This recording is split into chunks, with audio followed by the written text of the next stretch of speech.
Hola chicos, ¿cómo están? Pues bueno, quiero darles la bienvenida a nuestra primera clase de la segunda unidad. La teoría del funcionalismo. No se me confundan chicos, estamos en bases biológicas de la conducta. Seguramente la palabra funcionalismo les sonará muy familiar, porque esta palabra también la estamos ocupando en otra materia. Pero bueno, aquí hay que tener hay que diferenciar estas dos teorías. Incluso la semana pasada, cuando comenzábamos a hablar sobre la teoría del funcionalismo, había una confusión incluso de que Darwin, que es del quien vamos a hablar hoy, era un funcionalista. Pero bueno, hoy quizás podían entender por qué vamos a hablar de esta teoría en bases biológicas de la conducta y por qué hablar del funcionalismo. En la teoría y escuelas de la psicología también en alguna ocasión citan a Darwin. Al parecer las dos, no es que la teoría de Darwin se llama el funcionalismo, sino más bien se centra en esa palabra. Ahorita, con el paso de la clase, ustedes se irán dando cuenta por qué. Lo que sí me interesaría es que no la confundiéramos. Hoy vamos a hablar de la teoría de la evolución de Darwin y especialmente de la parte donde habla del funcionalismo. Bueno, comenzamos chicos. Darwin tuvo un recorrido por el mundo, y durante este recorrido Darwin se empezó a dar cuenta y fue muy observador en cuanto a las especies. Darwin se da cuenta que todas las características de un ser vivo, llámese persona, llámese animal, tienen un significado funcional. ¿Qué quiere decir esto? Que todas las características que tenemos nosotros como personas o los animales tienen un porqué. Es decir, si los seres humanos, una de nuestras características son las manos, tienen un porqué y un para qué. Y así, cada una de las características de los seres vivos, quizás las alas de los pájaros, tienen un porqué y un para qué. Y esta fue quizás una de las premisas más importantes de Darwin. Todas las características de los seres vivos tienen un porqué, tienen un significado, es decir, sirven para algo, no nada más porque sí, todo sirve para algo. Bien, durante días anteriores hemos estado hablando sobre lo heredado y lo aprendido, incluso una de nuestras clases así se llamó, lo heredado y lo aprendido. Entonces, según Darwin, más que nosotros heredemos la conducta, Darwin dice, no, a ver, espérense, no es que los seres humanos hereden la conducta, sino más bien lo que se hereda es el encéfalo, es decir, esa parte del cerebro que yo les estoy poniendo aquí en esta imagen, se hereda esa parte del cerebro que es donde se origina la conducta. Entonces quizás ahí podríamos encontrar una diferencia bien importante. Más que heredemos la conducta, es decir, imitemos y esa sea una herencia, lo que heredamos es esa parte del cerebro donde se genera la conducta.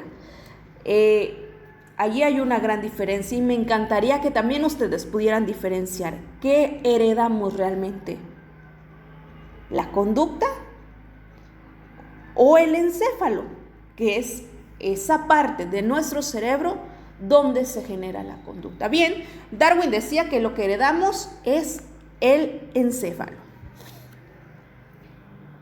Bien chicos, espero que conforme vayamos de alguna manera avanzando en nuestra clase, pues si ustedes van teniendo algunas preguntas, pues vayan anotándolas y de cualquier manera ya saben que nosotros tenemos una cita el sábado a las 8 de la mañana para contestar todas sus dudas, ¿ok? Entonces, queda claro qué es lo que realmente heredamos Pues el encéfalo. Y bien, desde el punto de vista, ¿saben qué, chicos? Creo que más que el título sea teoría del funcionalismo, sería la teoría de la evolución de Darwin y nos vamos a centrar en el apartado del funcionalismo. ¿Ok? Bien, ¿qué es el funcionalismo entonces? Hablando desde la teoría de Darwin.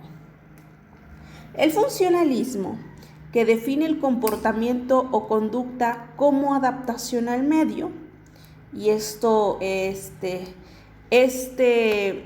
concepto, con esta definición lo usó Darwin en su obra más importante, que se llamó El origen de las especies por medio de la selección natural. ¿Ok? En esa obra es donde Darwin utiliza la palabra funcionalismo con este significado. Entonces, ¿qué sería el funcionalismo? Dice, el funcionalismo es la manera o el comportamiento que tienen los seres vivos para adaptarse al ambiente. Es decir, nosotros, todas las personas, vivimos en este planeta y de alguna manera tenemos que funcionar para adaptarnos a este planeta o para adaptarnos a la sociedad o al mundo en que vivimos. No podemos vivir o tener una conducta que no sea tan adaptable a este mundo, porque seguramente eso nos va a generar problemas. Si nosotros comenzamos a tener conductas que no puedan ser adaptables a este mundo, pues vamos a estar como fuera de lugar y seguramente eso nos va a causar muchos problemas. Entonces Darwin decía que todos los seres vivos, de alguna manera, la conducta es una manera de adaptarse al mundo, al medio, como diría Darwin. Es decir, yo actúo en función, o mi objetivo principal de mi conducta es adaptarme en el medio en el que vivo. Ok, chicos. Les recuerdo que es bien importante que todas las dudas que vayan teniendo, pues las vayan ustedes anotando por ahí en su libreta y al final, como quiera, el sábado las vamos a estar respondiendo. ¿Ok? De manera que hemos de saber algo sobre la historia natural de las especies que se están estudiando para poder considerar las conductas en su contexto. ¿Qué quiere decir?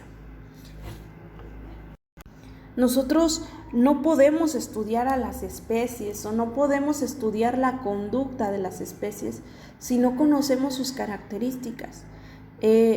Difícilmente vamos a poder entender la manera en la que está actuando tal persona o tal ser vivo, si no conocemos el contexto, no conocemos las características que tiene. Y yo acá les puse una imagen de un lápiz.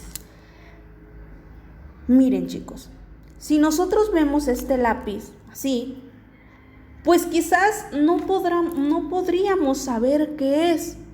Pero si nosotros entendemos la función de este lápiz, entonces le tomaríamos un significado y podríamos entender qué es el lápiz basado en la función que tiene ese objeto. Y así, cada uno de nosotros, los seres vivos, tanto nosotros los humanos como los animales, difícilmente vamos a poder entender la manera en que actúa si no conocemos las características, la función de esa conducta.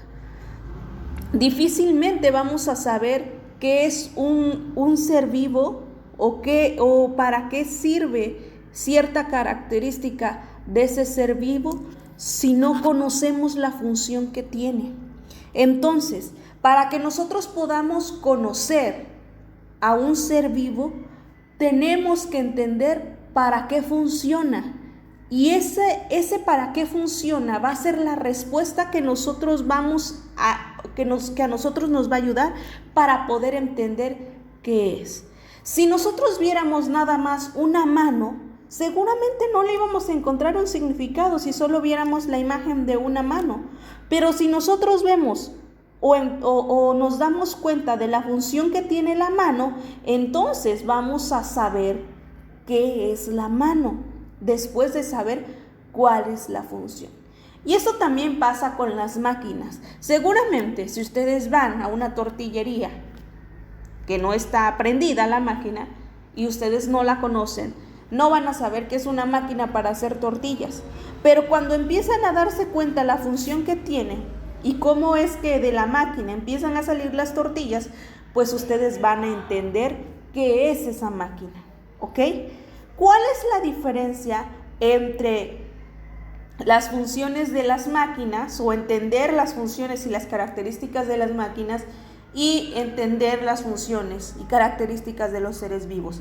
Bueno, que las máquinas fueron diseñadas de alguna manera para satisfacer alguna necesidad. Es decir, el humano primero tuvo una necesidad y basado en esa necesidad hizo un invento, ¿ok?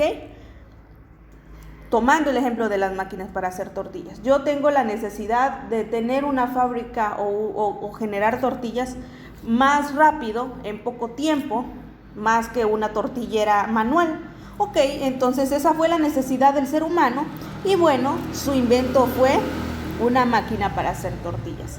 A diferencia de nosotros los humanos, en nosotros los humanos no hubo un inventor antes que dijera, ay, a mí se me ocurre que hacer un ser humano para que viva en el planeta y le dé vida. No, nosotros ya existimos y después entendimos las funciones. Primero existimos y después entendimos las funciones. Y las máquinas primero entienden la función y basado en esa función, luego existen. ¿Ok? Bueno, todas esas dudas, de repente pienso que sí estoy en vivo con ustedes, pero todas esas dudas que ustedes vayan teniendo, chicos, por favor me las hacen saber el sábado. ¿Ok, chicos?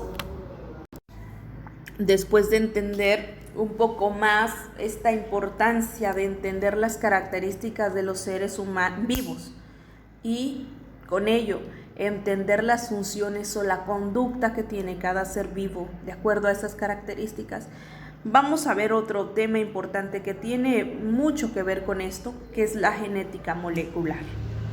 Bien, chicos, la genética molecular explica cómo se da el proceso. Es decir, todos los organismos multicelulares que se producen sexualmente constan de un gran número de células, cada una de las cuales contienen cromosomas. Los cromosomas son grandes moléculas complejas que incluyen la fórmula para producir las proteínas de las células, que las células necesitan para crecer y desempeñar sus funciones. Sustancialmente, los cromosomas contienen el anteproyecto para la construcción, es decir, el desarrollo embriológico de un miembro determinado de una especie en particular. Ok, en pocas palabras, la genética es la rama de la biología que estudia cómo los seres vivos heredan las características que van teniendo. Entonces la genética molecular de alguna manera explica este proceso de cómo se da esta herencia. Y esta herencia se da de acuerdo a las células que de alguna manera, existen dentro de nosotros y por los que nosotros estamos compuestos. Estas células se comenzaron a crear o comenzaron a crear este ser o este nuevo ser vivo de acuerdo a esa unión del óvulo y el espermatozoide. Bien, todo este proceso que a grandísimos rasgos se los estoy explicando, lo estudia o lo explica la genética molecular. ¿Por qué estamos hablando de la genética molecular dentro de este tema? Bueno, porque simple y sencillamente hablamos de esa herencia que nosotros tenemos y, como diría Darwin, de esa herencia del encéfalo que tenemos los humanos, mediante el cual de alguna manera, gracias a esa herencia del encéfalo, bueno, se genera la conducta.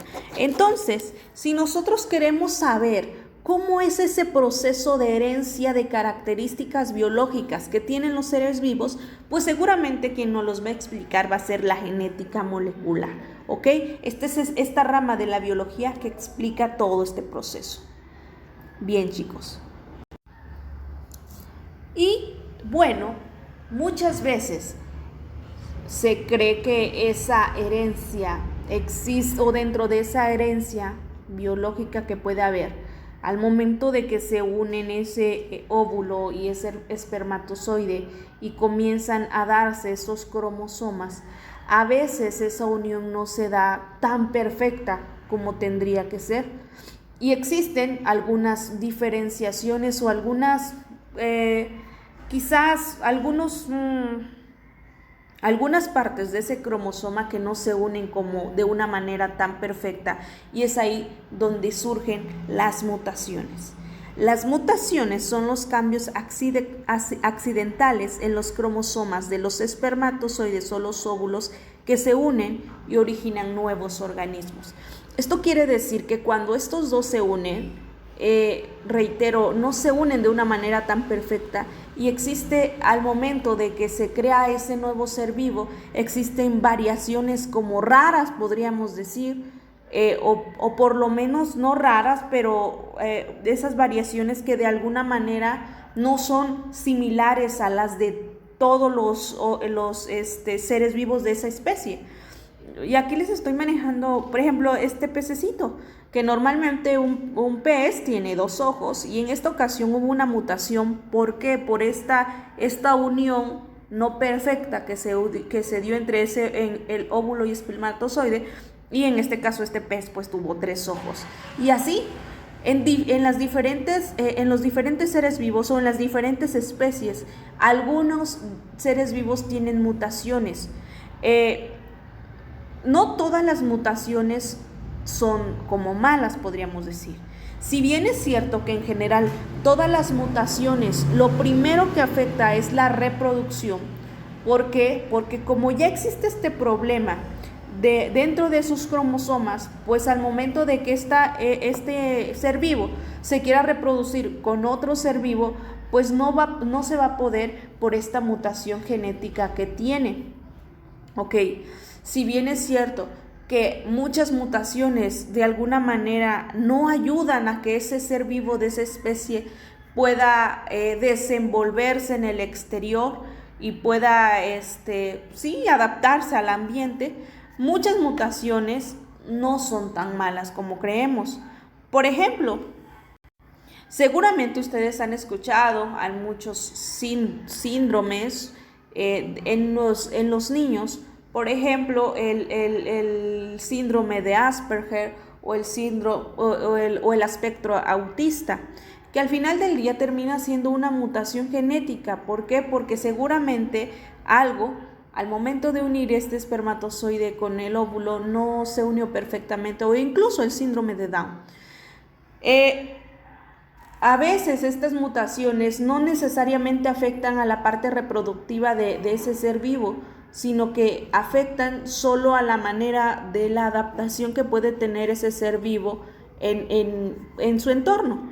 Pero hoy por hoy existen muchas maneras de poder ayudar a personas que tienen mutaciones genéticas para poder adaptarse, y al final del día termina siendo una mutación quizás que no genere un problema mayor. ¿Ok? Bueno, chicos, esto es todo por hoy, por esta clase. Recuerden que estaré contestando preguntas el sábado a partir de las 8 de la mañana. Cuídense, chicos.